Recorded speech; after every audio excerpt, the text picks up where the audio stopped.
Mari kita siapkan hati kita.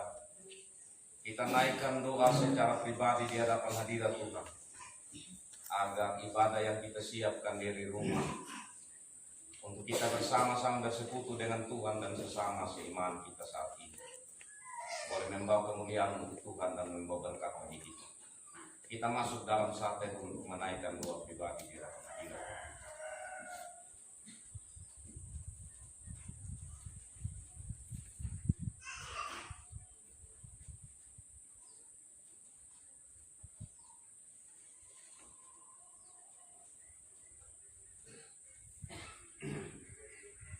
Pertolongan kita, yaitu nama Allah yang telah menjadikan langit dan bumi dengan segala isinya, yang memelihara kesetiaannya sampai selama-lamanya, dan yang tidak pernah meninggalkan karya tangannya. Salam kasih karunia dan damai sejahtera dari Allah Bapa dan Tuhan Yesus Kristus dalam persekutuan Roh Kudus kiranya atas saudara-saudara. Amin. Amin. Amin.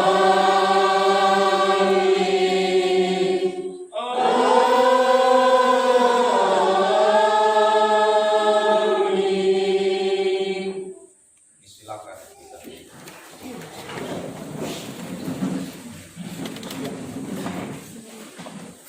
Diberi kesempatan kepada paduan suara gabungan pemada Tabunu untuk memuliakan Tuhan.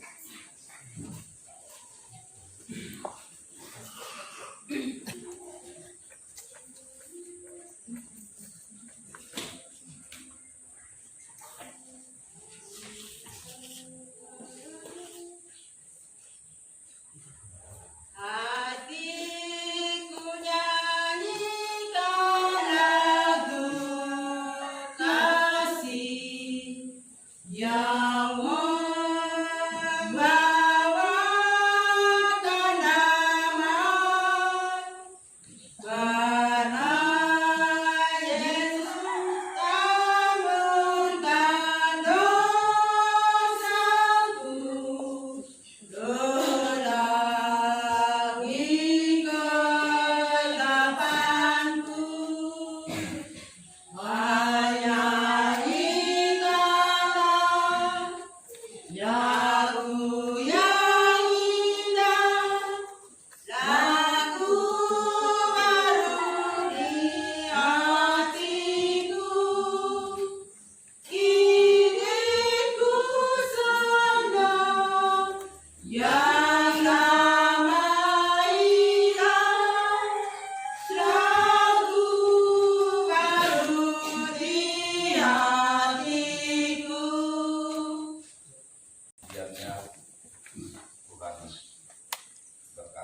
Kekasih Tuhan, sabda Tuhan yang menjadi nas pembimbing bagi kita terdapat dari 2 Korintus pasal 6 ayat 14.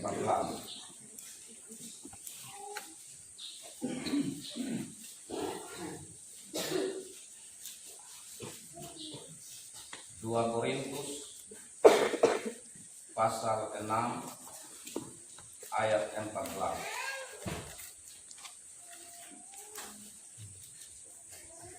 Mari kita baca secara bersama-sama bagian firman Tuhan. Kita mulai.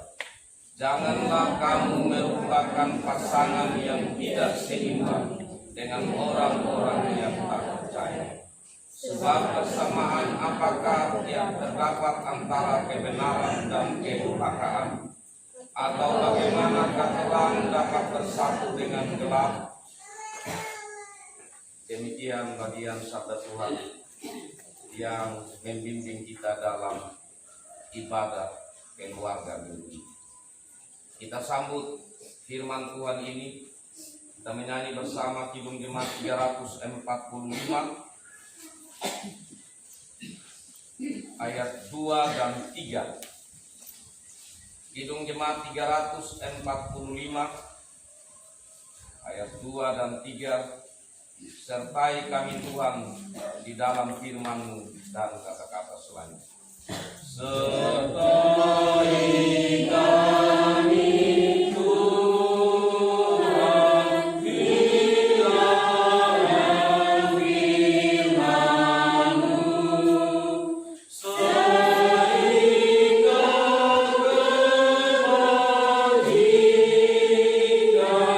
kebajikan dan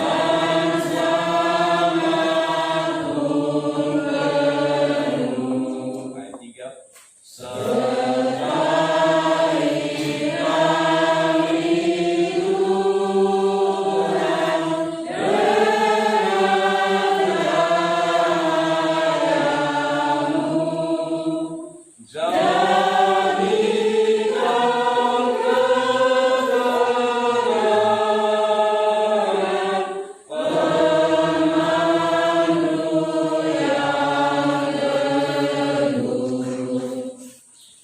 Mari kita datang ke hadapan hadirat Tuhan, mengaku setiap pelanggaran kita dan memohon pengampunan dari kita berdoa.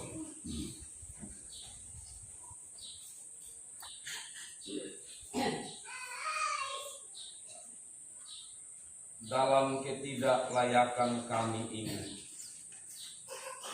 kami datang ke hadapan hadirat-Mu ya Tuhan. Dalam kesadaran akan keberdosaan kami memohon kasih pengampunan-Mu. Karena ada kerinduan yang besar untuk menikmati persekutuan ini dengan Tuhan dan sesama kami dalam rumah-Mu yang kudus. Mari Tuhan, dalam Yesus Kristus, ampunilah kami.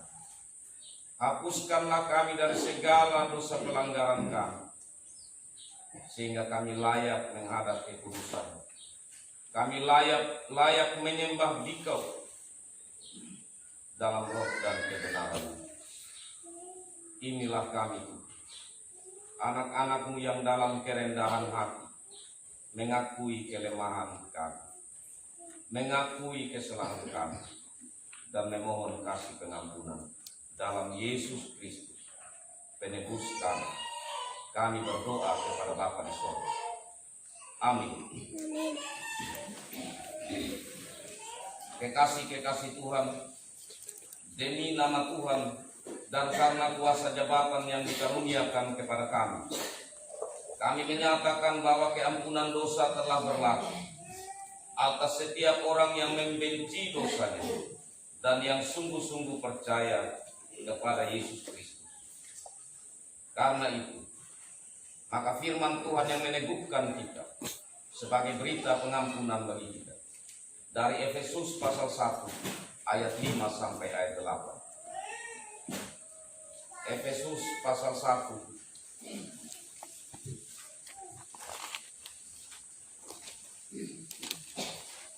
ayat ayat 5 sampai ayat 8. Demikian berita pengampunan. Dalam kasih, Ia telah menentukan kita dari semula oleh Yesus Kristus untuk menjadi anak-anaknya sesuai dengan kerelaan kehendak-Nya, supaya terpujilah kasih karunia-Nya yang mulia yang dikaruniakannya kepada kita di dalam Dia yang dikasihi. Sebab di dalam Dia dan oleh darah-Nya kita beroleh penebusan, yaitu pengampunan dosa menurut kekayaan kasih karunia-Nya yang dilimpahkannya kepada kita dalam segala hikmat dan pengertian. Haleluya. Haleluya.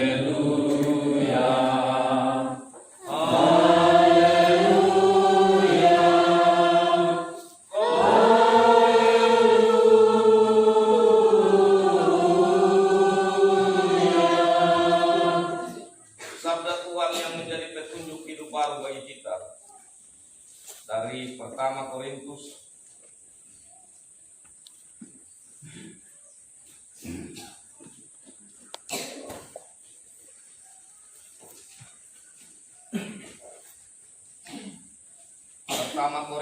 pasal 7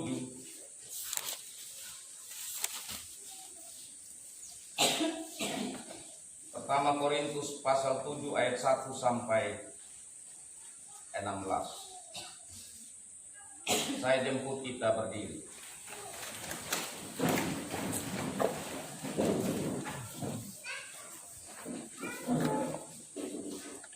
Pertama Korintus pasal 7 ayat 1 sampai 16,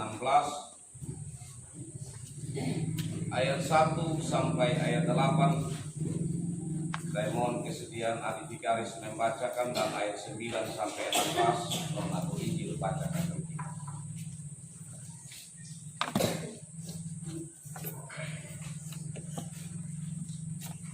Demikian bunyi sabda Tuhan tentang perkawinan. Dan sekarang tentang hal-hal yang kamu tuliskan kepadaku adalah baik bagi laki-laki kalau ia tidak kawin, tetapi mengingat bahaya pencabulan, baiklah ia setiap laki-laki mempunyai istrinya sendiri, dan setiap perempuan mempunyai suaminya sendiri. Hendaklah suami memenuhi kewajibannya terhadap istrinya, demikian pula istri terhadap suaminya. Istri tidak berkuasa atas tubuhnya sendiri, tetapi suaminya. Demikian pula suami tidak berkuasa atas tubuhnya sendiri, tetapi istri. Janganlah kamu saling menjauhi, kecuali dengan persetujuan bersama untuk sementara waktu, supaya kamu mendapat kesempatan untuk berdoa. Sesudah itu hendaklah kamu kembali hidup bersama-sama, supaya iblis jangan menggodai kamu, karena kamu tidak tahan berkarat. Hal ini kukatakan kepadamu sebagai kelonggaran, bukan sebagai perintah. Namun demikian alangkah baiknya kalau semua orang seperti aku, tetapi setiap orang menerima dari Allah karunia-Nya yang khas, yang seorang karunia ini, yang lain karunia ini. Tetapi kepada orang-orang yang tidak kawin dan kepada janda-janda, aku anjurkan supaya baiklah mereka tinggal dalam keadaan seperti aku. Tetapi kalau mereka tidak dapat menguasai diri, baiklah mereka kawin. Sebab lebih baik kawin daripada hangus karena hawa nafsu. Kepada orang-orang yang telah kawin, aku tidak, bukan aku, tetapi Tuhan, perintahkan supaya seorang istri tidak boleh menceraikan suami. Dan jikalau ia bercerai, ia harus tetap hidup tanpa suami atau berdamai dengan suami. Dan seorang suami tidak boleh menceraikan istri. Kepada orang-orang lain aku, bukan Tuhan, katakan, kalau ada seorang saudara beristrikan seorang yang tidak beriman, dan dan perempuan itu mau hidup bersama-sama dengan dia, janganlah saudara itu menceraikan dia. Dan kalau ada seorang istri bersuamikan seorang yang tidak beriman, dan laki-laki itu mau hidup bersama-sama dengan dia, janganlah ia menceraikan laki-laki itu. Karena suami yang tidak beriman itu dikuduskan oleh istrinya, dan istri yang tidak beriman itu dikuduskan oleh suami. Andai kata tidak demikian, niscaya anak-anakmu adalah anak cemar, tetapi sekarang mereka adalah anak-anak kudus. Tetapi kalau orang yang tidak beriman itu mau bercerai, biarlah ia bercerai. Dalam hal yang demikian, saudara atau saudari tidak terikat. Tetapi Allah memanggil kamu untuk hidup dalam damai sejahtera. Sebab bagaimanakah engkau mengetahui, hai istri, apakah engkau tidak akan menyelamatkan suamimu? Atau bagaimanakah engkau mengetahui, hai suami, apakah engkau tidak akan menyelamatkan istrimu? Terima kasih ahli Vikaris dan pemangku Injil. Demikian sabda Tuhan yang menjadi petunjuk hidup baru ini. Dan mari kita menyambutnya dengan menyanyi bersama Kidung Jemaat 417 bait 3. Kidung Jemaat 417 kita nyanyikan baitnya yang ketiga. Ya Bapa yang rahmani, kau sungguh mengenal yang baik bagi kami di dalam tiap hal dan kata-kata. Ya Bapa yang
kesempatan kepada paduan suara dari BEK Kutu, kita maaf dari BEK Hukumada untuk memuliakan Tuhan.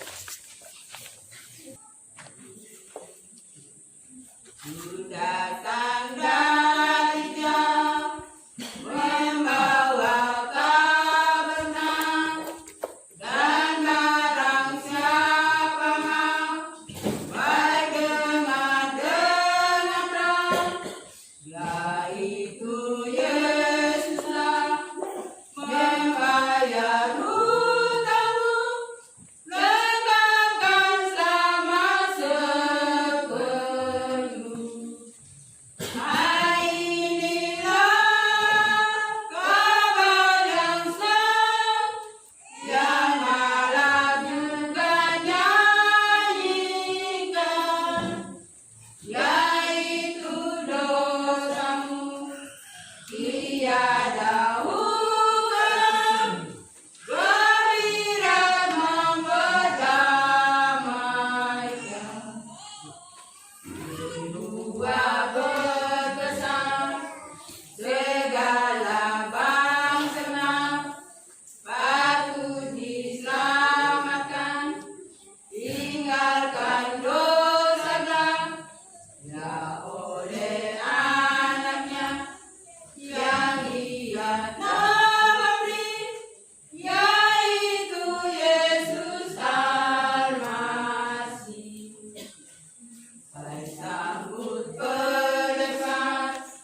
firman Tuhan yang menjadi bahan renungan kita kali ini dari kitab Kejadian pasal 24 ayat 1 sampai 21. Kitab Kejadian pasal 24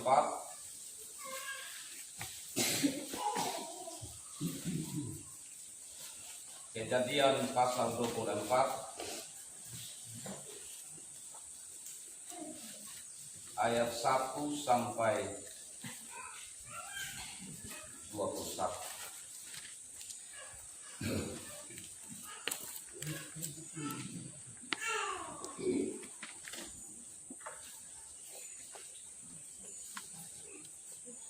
Mari kita berdoa untuk pemberitaan sabda Tuhan. Kita berdoa. Ya Allah Bapa di sorga, Allah sumber kebenaran, Allah sumber hikmat. Dalam kerendahan hati dan kerinduan untuk mendengar firman-Mu, kami datang dan memohon kepada-Mu Tuhan. Mari Tuhan perlengkapi kami dengan Roh Kudus, baik pemberita maupun pendengar, hingga kami semua karena karya Roh Kudus kami fokus kepada pemberitaan sabda. Kami mampu untuk merenungkan dan menyimpan serta memelihara firman-Mu ini dalam melakukan di hari-hari hidup kami. Mari Tuhan, puaskanlah rasa lapar haus kami akan kebenaran sabda. Dalam Yesus Kristus firman ini, kami berdoa. Amin. Sidang jemaat kekasih Tuhan, sabda Tuhan dari Kejadian pasal 24 ayat 1 sampai 21. Saya ajak kita baca berbalasan. Saya baca bagian ayat yang ganjil dan sidang jemaat membaca bagian ayat yang genap. Di bawah judulnya Ribka dipinang bagi Ishak.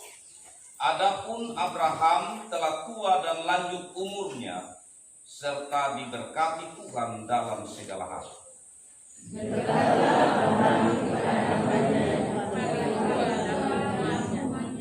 Yang menjadi kuasa atas segala kepunyaannya, katanya, baiklah,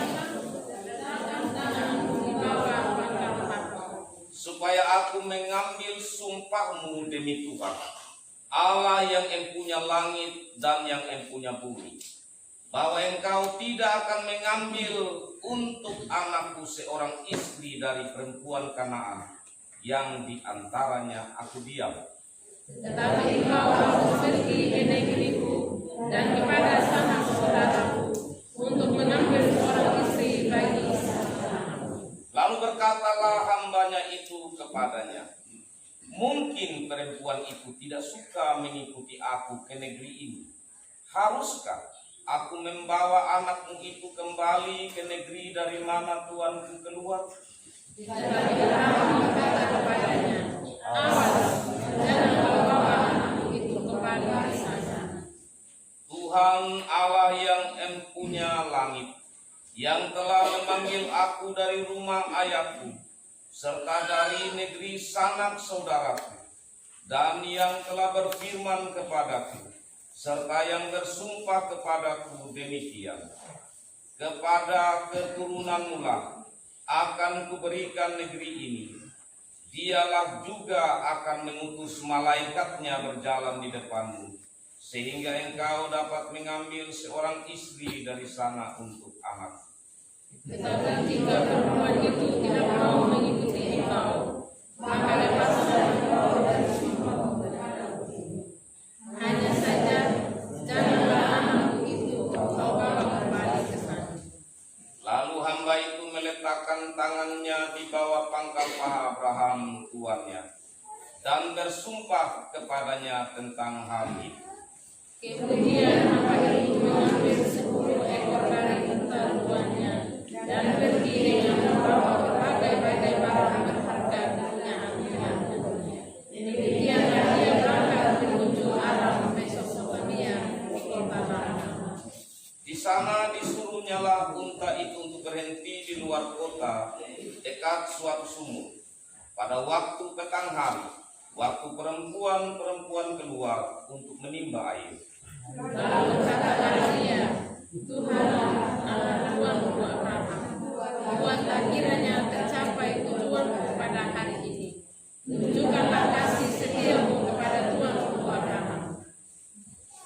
Di sini aku berdiri di dekat mata air, dan anak-anak perempuan penduduk kota ini datang keluar untuk menimba air. Kiranya terjadi begini, anak gadis kepada siapa aku berkata, tolong kirimkan minummu itu, supaya aku minum. Dan dia jawab, minumlah, dan unta-untamu juga akan memberi minum. Dialah kiranya yang mau ditentukan bagi hamba-Mu. Maka dengan begitu akan mengetahui bahwa Engkau telah menunjukkan kasih setiamu kepada Tuhanku. Sebelum ia selesai berkata, maka datanglah Ribka yang lahir bagi Betuel, anak laki-laki Milka, istri Nahor, saudara Abraham. Buyungnya dibawanya di atas bahunya. Anak gadis itu sangat cantik parasnya. Seorang perawan belum pernah bersetubuh dengan laki-laki. Dia turun ke mata air itu dan mengambil minumnya, lalu kembali naik. Kemudian berlarilah hamba itu mendapatkannya serta berkata, tolong beri aku minum air sedikit dari buyungmu itu. Jawabnya, minumlah Tuhan. Maka segeralah diturunkannya buyungnya di tangan-tangannya, serta diberikan dia minum. Setelah ia selesai memberi hamba itu minum, berkatalah ia, baiklah, untuk unta-untamu juga kutimba air sampai semuanya puas minum. Kemudian segera dituangkannya air dengan buyungnya itu ke dalam pakungan. Lalu berlarilah dia sekali lagi ke sumur menimba air dan ditimbanya untuk semua unta. Dan orang itu mengamati dengan berdiam diri untuk mengetahui apakah Tuhan membuat perjalanannya berhasil atau tidak.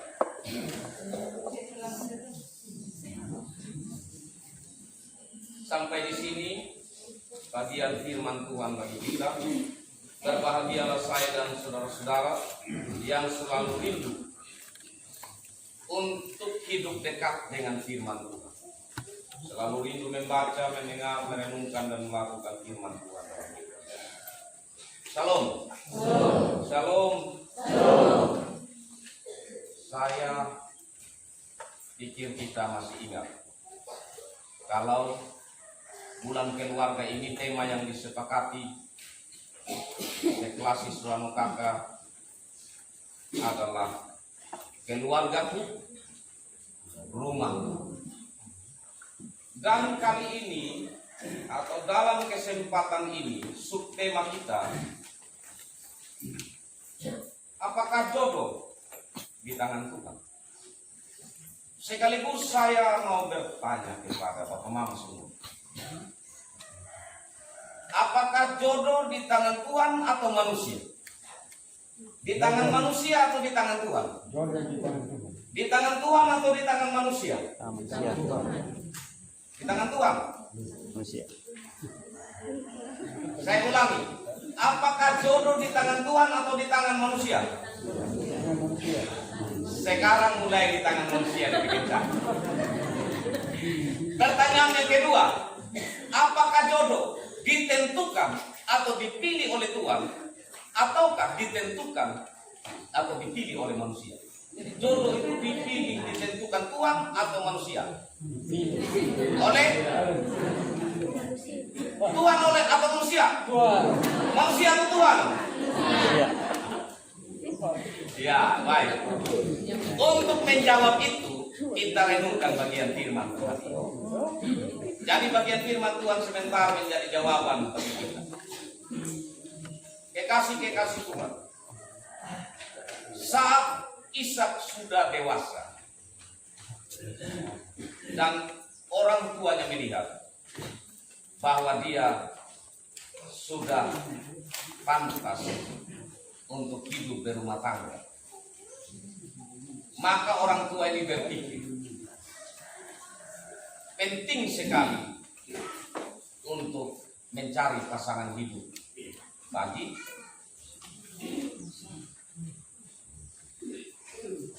sampai di sini. Jodoh dipilih oleh manusia atau ditentukan oleh Tuhan? Oleh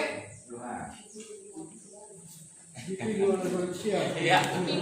Sekarang yang tentukan untuk Ishak ada jodoh ini siapa?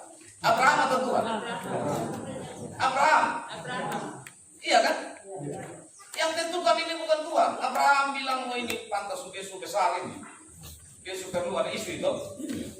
Kemudian Abraham memanggil hambanya yang paling tua atau yang sudah lama bekerja dengan dia untuk pergi mencari istri bagi Ishak.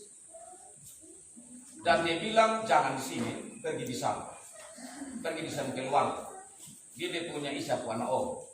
Ini jodoh dipilih atau ditentukan oleh manusia atau Tuhan? Ditentukan Tuhan. Manusia. Manusia. Ya, yang pilih ini kan dalam konteks, tapi dalam konteks. Yang bilang kau pergi ke sana siapa? Manusia. Manusia toh? Abraham toh? Iya. Tetapi makanya saya yakin Pak Mama ragu-ragu karena ini. Tetapi jodoh di tangan Tuhan. Tuhan. Jodoh di tangan Tuhan, tapi yang pilih adalah Manusia. Tuhan tidak panggil macam dulu minta maaf Mam Jimmy. Bapak Jimmy bilang, aduh saya ini belum ada jodoh. Tuhan langsung megang Mama Jimmy, taruh di depannya Bapak Jimmy. Kan tidak mungkin kan? Iya. Ya yang pergi cari, yang pergi pilih itu adalah atau sini Bapak Mama siapa ya? Waktu cari jodoh, iya. Tunggu kapan Tuhan datang bawa sama dia. Ya. Tetapi kenapa harus Abraham suruh pergi cari dia punya anak atau keluarga? Ya Ishak. Bukan orang Kanaan atau orang bangsa lain. Inilah yang penting. Bahwa jodoh di tangan Tuhan meskipun pilihannya ada pada manusia. Dan pilihan manusia digerakkan dari pemahamannya bahwa jodoh ada di tangan Tuhan. Maksudnya begini. Tidak jarang manusia, saya dan Bapak Mama, terlebih khusus orang-orang muda yang baru pacaran, memikirkan pilihannya sesuai kriterianya yang paling utama tanpa bertanya pada kriteria yang Tuhan mau.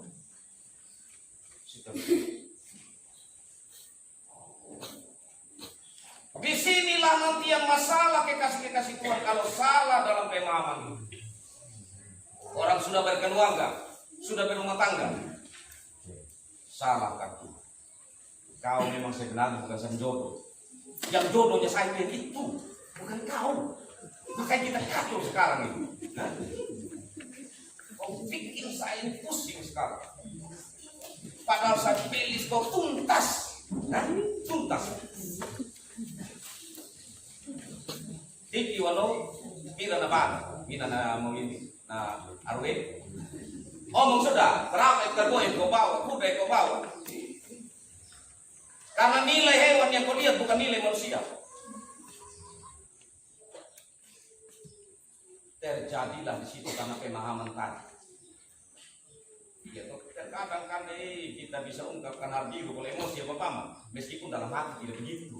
kita sayang kita punya RW, kita sayang kita punya lama. Hanya jeno, kalau sudah emosi, titik tahu lagi kita omong sebentar. Itu terkadang Bapak Mama. Bahkan kita tolak lagi, patolak RW. RW juga akhirnya kejuras sama kita. Tambah parah sudah keadaan rumah tangga. Jadi Bapak Mama kekasih Tuhan, pertama-tama kita harus berdoa sama Tuhan. Kalau dulu tidak berdoa sama Tuhan, sekarang sudah waktunya Bapak Mama pulang keluarga Tuhan. Waktu istri tidur, waktu sono suami dia terbaik. Tuhan ini susah menjodoh. Jangan buat saya jaga orang penjodoh. Iya lagu yang tidak sekarang jaga orang penjodoh ini. Ya. Jadi ini sulit pakai di muka mama ini ternyata manis sekali. Pantas sudah berarti ini sudah Tuhan dikatakan seperti ini. Tidak salah yang saya cari. Dia. Kemudian baru waktu suami tidur sono, istri juga lihat baik-baik. Dia sudah ini Tuhan. Sehingga ya kita jangan sampai pada akhirnya berpikir yang lain. Nah, kekasih Tuhan, kriteria-kriteria yang dilihat oleh Abraham itu pertama, kriteria janji. Di sini kan ada ikatan janji. Bahwa engkau ingat keturunanmu nanti, inilah yang akan diami tempat ini.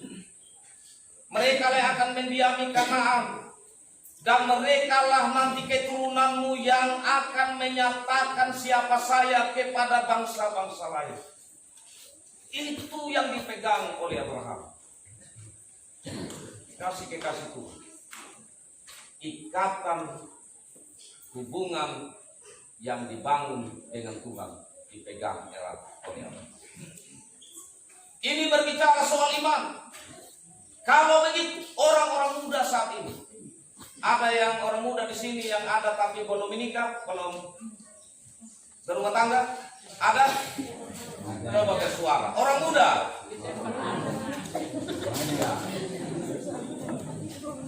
Oh, ada juga orang tua belum berkeluarga ya. Oke. Jadi begini, Bapak Mama. Ingat kriteria pertama yang harus dipikirkan. Carilah, bukan pertama dia punya ganteng atau cantik. Dia punya iman. Iman tidak sekedar Kristen. Beda KTP, oh Kristen. Oh karena jodoh. Tidak sekedar itu. Tidak sekedar bahwa melihat dia punya KTP, artinya saya tahu dia orang Kristen, saya mau sudah itu dah. Tidak. Iman yang dimaksudkan di sini adalah bagaimana kesungguhannya untuk menjadi orang Kristen, bukan sekedar orang Kristen. Itu yang dilihat. Kalau tidak Bapak Mama yang terjadi begini. Saya punya adik-adik, saya punya anak-anak di hukum ada ini dari jemaat atau dari daerah lain yang ambil, ya yang ambil. Anak perempuannya di hukum ada. Dia rajin sekali di gereja. Kena yang imannya tidak benar, waktu mereka sudah berumah tangga dia tidak pernah lagi datang di gereja. Itu yang dimaksudkan bukan sekedar Kristen, tetapi benar-benar adalah orang beriman. Inilah yang dijaga oleh Abraham, supaya pada akhirnya nanti istri dari anaknya adalah orang yang benar-benar saling mendukung antara suami istri untuk memuliakan Tuhan dan memperkenalkan Tuhan dalam kehidupan mereka. Yang kedua, kekasih-kekasih. Ini kedengarannya biasa, tapi untuk konteks saat ini luar biasa, bahkan dalam konteks dulu juga bisa.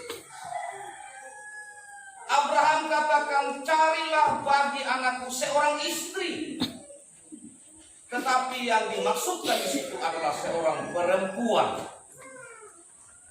bukan seorang laki-laki.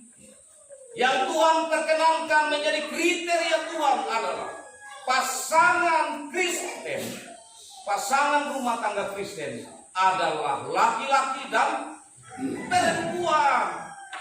Tapi sekarang Bapak Mama di beberapa gereja di luar hukum ada ini, entah itu di Indonesia atau di mana, Bapak Mama bisa cari di Google. Ada pendeta dalam jemaat yang menikahkan laki-laki dengan laki-laki. Ada yang menikahkan perempuan dengan perempuan yang telah membangun kehidupan homoseksual dan lesbian. Dan inilah yang saya katakan dalam konteks dulu juga ada, yaitu peristiwa Sodom dan kriteria ini. Kalau begitu cari jodoh, jangan nanti datang di Bapak Pendeta, saya mau datang untuk meminta izin nikah. Laki-laki datang, dan siapa? Saya punya istri nama Anto.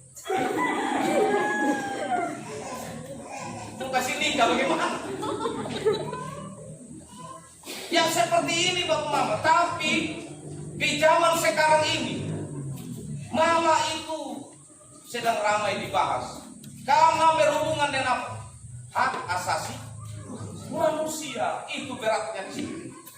Oh, saya punya hak asasi, kok saya model siapa? Itu karena apa? Nilai Kristianinya dangkal. Kriteria sesuai dengan apa yang Tuhan mau, itu dia tidak mendalami.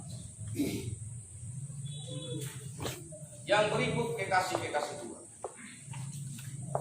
Kriteria apa yang dipakai lagi oleh Abraham? Yaitu mengandalkan Tuhan di dalam proses untuk peminangan. Jadi dia panggil hambanya, angkat sumpah, dan saat hambanya juga itu dekat sumur, sudah di TPK, sudah di tempat untuk bagaimana dia mengambil istri bagi anak tuannya. Di sana dia masih berdoa dengan sungguh-sungguh lewat minta tanda. Tuhan, kalau siapa sebentar yang datang langsung timba air, kasih saya untuk minum, kasih minum semua saya untuk. Berarti dia sudah itu. Dia berdoa ulang-ulang dan dia amat-amati betul. Dia sudah sampai terakhir dia dapatkan doa. Dalam artian di sini kekasih-kekasih Tuhan, salah satu kriterianya adalah bagaimana kita terus melibatkan Tuhan dalam doa. Baik itu bagi kita yang sudah berumah tangga, supaya kita tetap kokoh di dalam menjalani kehidupan bersama. Baik itu di dalam mencari jodoh, baik itu di dalam sedang menjalani masa-masa pacaran, bahkan bertunangan. Kekasih-kekasih Tuhan, inilah sesungguhnya meskipun hal mencari, hal memilih, hal menetapkan ada di tangan manusia, tapi di atas itu harus ditempatkan bahwa jodoh di tangan.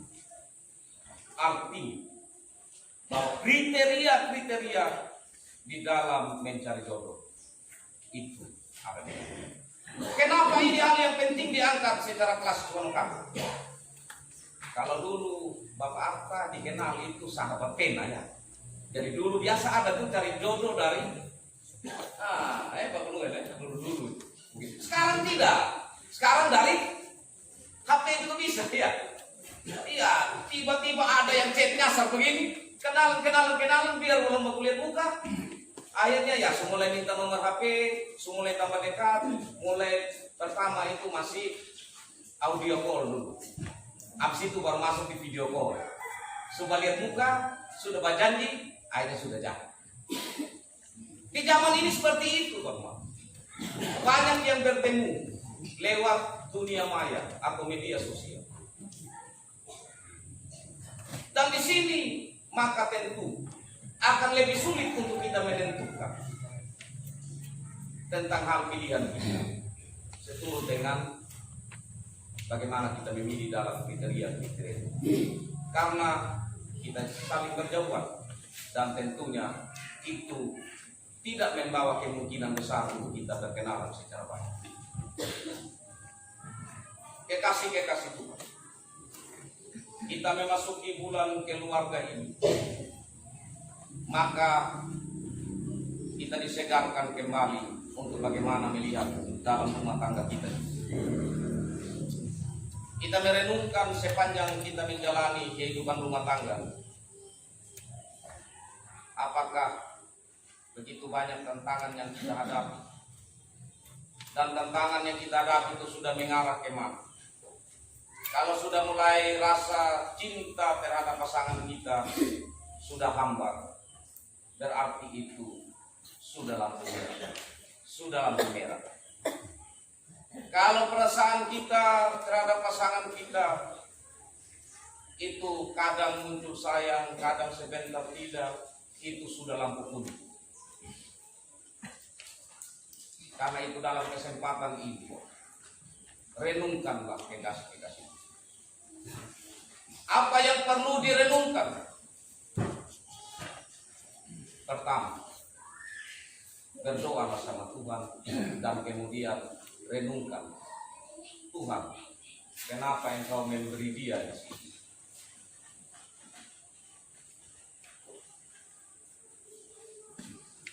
Karena aku sudah memilih. Mungkin waktu itu bukan dengan kriteriamu, tetapi sekarang karena ia bersama denganku dan Tuhan sudah mengaruniai aku.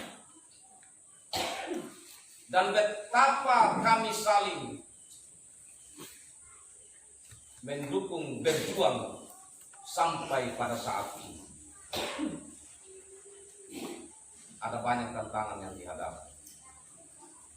Kembalikanlah cinta bersemi di hati. Minta Tuhan kembali. Kalau seperti itu kekasih-kekasih, maka kehidupan rumah tangga kita akan menjadi baik. Yang berikut bagi kita juga yang sudah berkeluar. Di dalam rumah tangga tempatkanlah Tuhan di tengah-tengah kehidupan rumah tangga kita. Di antara kita, tanpa dua. Tempatkanlah Tuhan. Karena kalau tidak Bapak Mama, kadang saya lewat satu rumah tangga. Itu dulu waktu vikari. Mereka bertengkar. Halo rumah. Langsung diam. Tidak bertengkar. Don't dengar aneh Pak vikari. Mama, babang sepina. Macam tidak terjadi apa-apa. Tapi waktu saya sudah pendeta, ada juga rumah tangga yang mereka tidak munafik juga begitu. Saya sampai, biar suami bilang, diam dulu itu ada pendeta datang. Biar sudah ada itu. Biar tambah lagi. Mengamuk.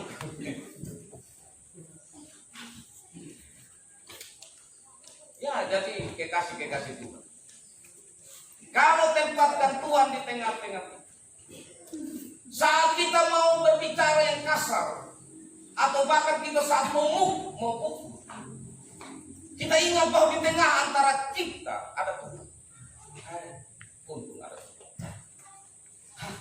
Untung ada Tuhan. Kita tidak salah. Itu menjadi sesuatu kriteria dalam rumah tangga Kristen.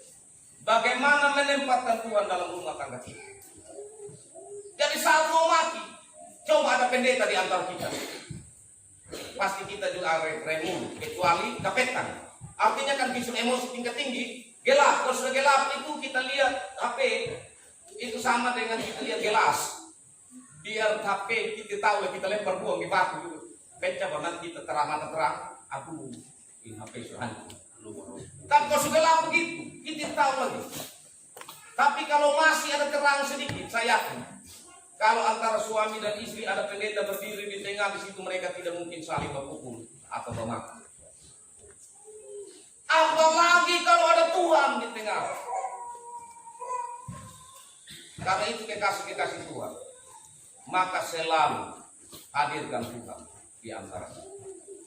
Demikian pun orang-orang muda, khususnya yang sementara menjalani proses pacaran dan tunangan. Tidak mudah kekasih-kekasih Tuhan tantangan yang dihadapi. terlebih khususnya tantangan dari dalam diri. Kalau tidak melibatkan Tuhan di antara kalian, maka di situ bisa hal-hal yang mengecewakan diri sendiri, yang mengecewakan orang tua, yang mengecewakan persekutuan gereja bisa terjadi. Karena itu menempatkan Tuhan, pasti perjalanan kita akan berhasil. Pasti perjalanan rumah tangga kita akan menjadi lebih baik.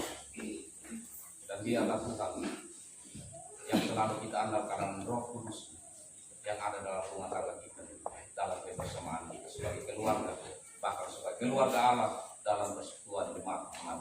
Tuhan memberkati firman-Nya dan memberkati kita semua. Amin. Kesempatan diberi kepada paduan suara dari Weibodo untuk memuliakan Tuhan.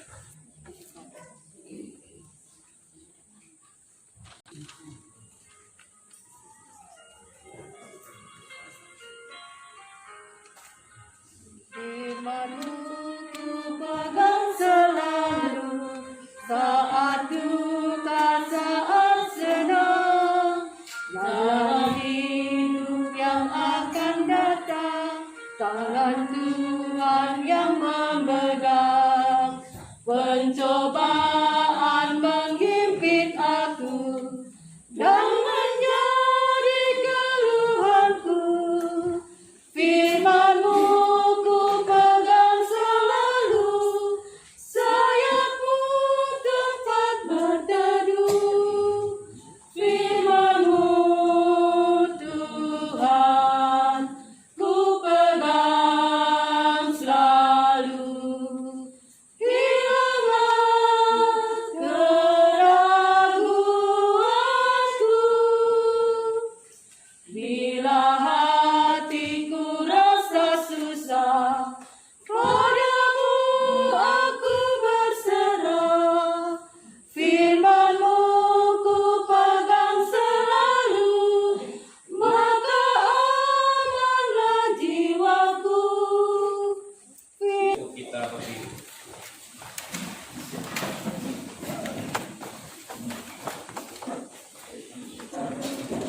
Marilah bersama-sama dengan semua orang percaya di segala tempat dan waktu, kita menyatakan pengakuan iman percaya kita.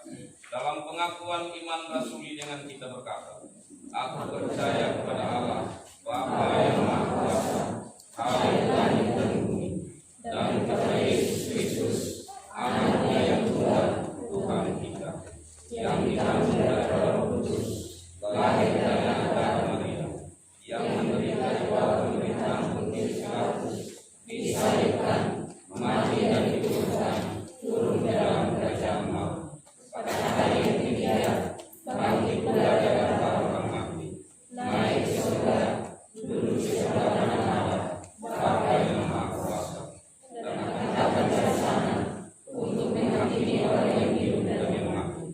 Aku percaya pada Roh Kudus, gereja yang kudus dan am, persekutuan orang kudus, pengampunan dosa, kebangkitan daging, dan hidup yang kekal. Amin. Kita berdoa. Ya Allah yang Maha Kuasa, Allah yang abadi, kami patut mengucap syukur kepadamu karena Kristus Tuhan kami yang telah menjadi sama dengan manusia dan telah merendahkan dirinya sampai mati, bahkan sampai mati di kayu salib. Dan Engkau ya Bapa telah meninggikan dia dan mengaruniakan kepadanya nama di atas segala nama, supaya dalam nama Yesus bertekuk lutut segala yang ada di langit dan yang ada di atas bumi, bagi kemuliaan Allah Bapa. Bersama-sama dengan semua hamba-Mu, bahkan semua makhluk di bumi dan di sorga, kami memuliakan nama-Mu sambil berseru, Kudus, kuduslah Tuhan semesta alam. Seluruh bumi penuh kemuliaan-Nya. Hosana bagi anak Daud. Diberkatilah dia yang datang dalam nama Tuhan. Hosana di tempat yang maha tinggi. Amin. Disilakan kita. Kita bersama-sama memuji Tuhan dari Kidung Jemaat nomor 6. ke-64. Kasih Kristus. Pada malam itu ketika Tuhan Yesus dihianati, ia mengambil roti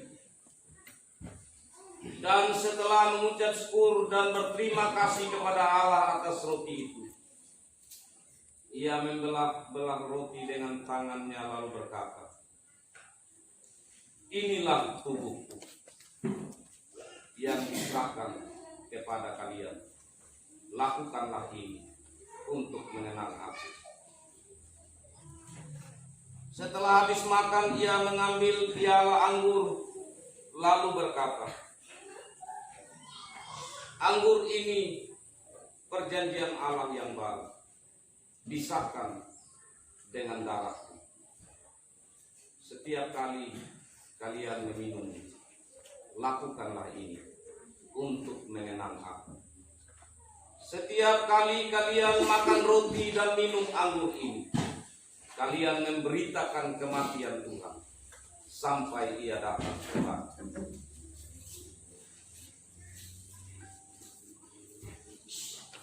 Jemaat kekasih Kristus, Tuhan telah menyediakan mejanya bagi orang yang percaya akan Dia dan yang mengasihi. Sebab itu, sebagai hamba Yesus Kristus, saya mengundang semua orang untuk mengambil bagian dalam perjamuan kudus ini, yaitu setiap orang yang merendahkan diri di hadapan Allah dan menantikan rahmat daripadanya, serta mengucap syukur dan berterima kasih kepadanya dengan memelihara kasih setia di dalam kehidupannya sehari-hari. Marilah, edarkanlah roti dan anggur, karena segala sesuatu telah tersedia.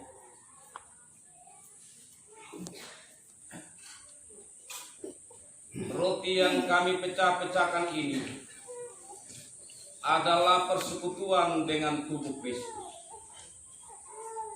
Ambil. Makan.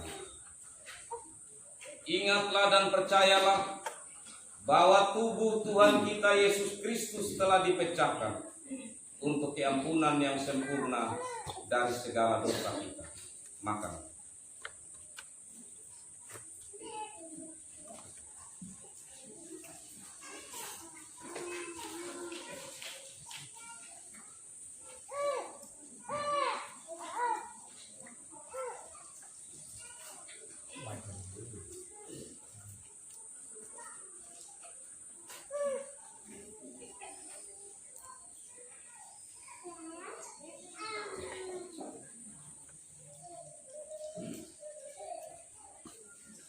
Jemaat kekasih Kristus, cawan minuman syukur ini adalah persekutuan dengan darah Kristus.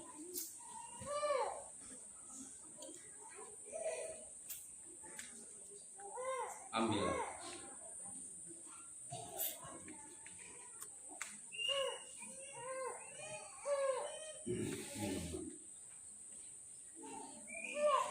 Ingatlah dan percayalah bahwa darah Tuhan kita Yesus Kristus telah tertumpah untuk keampunan yang sempurna dari segala dosa kita.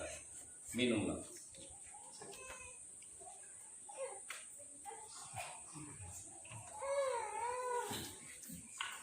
Ku berbahagia yang hidup,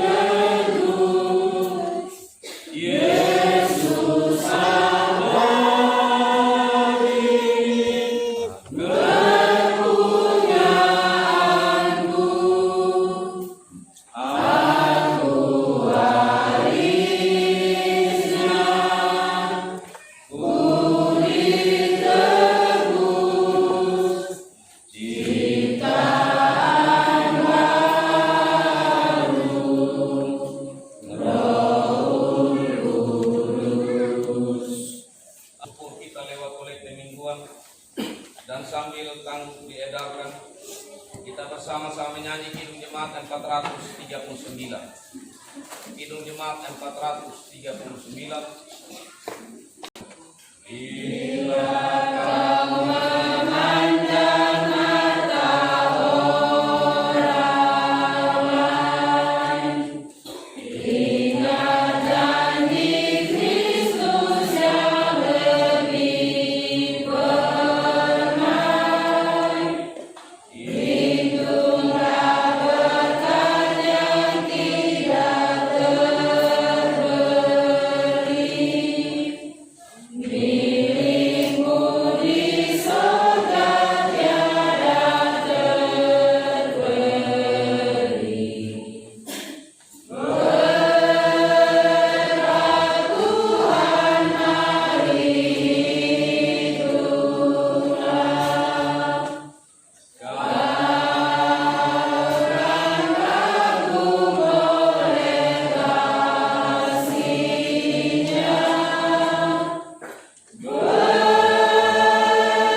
kita akan kembali ke tempat kita masing-masing. Kita akan kembali membangun hidup rumah tangga. Kita akan kembali hidup membangun relasi persekutuan sebagai umat Tuhan. Firman Tuhan tadi menjadi pegangan kita untuk kita menjadi lebih baik dalam mengandalkan Tuhan yang ada dalam rumah tangga kita. Angkatlah hati kita di hadapan hadirat Tuhan. Pulanglah dengan sejahtera dan terimalah berkat. Kiranya Tuhan memberkati dan melindungi saudara-saudara. Kiranya Tuhan menerangi saudara-saudara dengan wajah-Nya dan mengasihi saudara-saudara. Kiranya Tuhan menunjukkan wajah-Nya kepada saudara-saudara dan memberi saudara-saudara selamat sejahtera dari saat ini sampai selama-lamanya. Amin. Amin.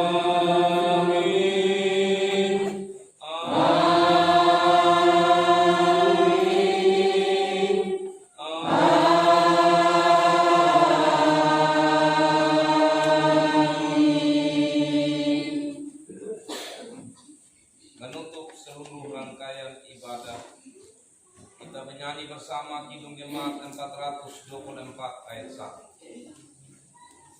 Kidung Jemaat 424. Yesus menginginkan daku bersinar lagi. Yesus menginginkan